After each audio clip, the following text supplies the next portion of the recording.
Владата не треба да биде така комотна кога станува збор кризата со горива, особено по најавите дека во следните месеци ќе има недостаток на дизел и керозин.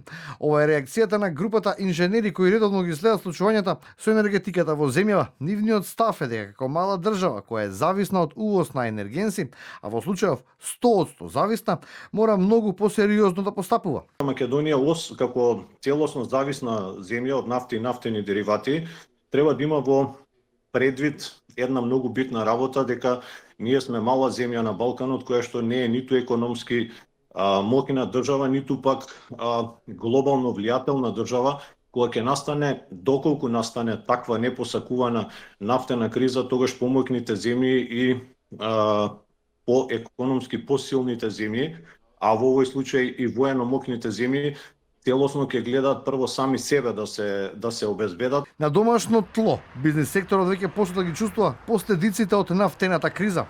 Граѓаните веќе почувствува негативни последици од глобалните случувања. Како се справува бизнисот со тоа?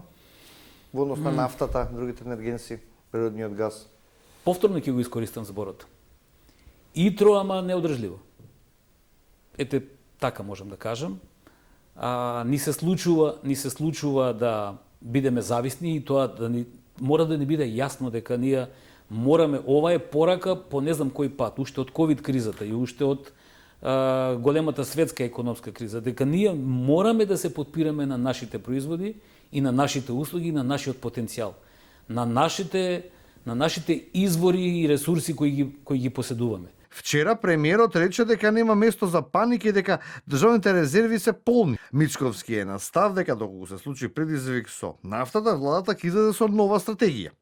Од Регулаторната комисија за енергетика веќе соопшти дека снабдувањето со нафта и нафтени деривати во моментов се одвива непречено. До овој момент ниту еден од трговците со нафта и нафтени деривати ја немаат алармирано регулаторно дека се соочуваат со потешкоти.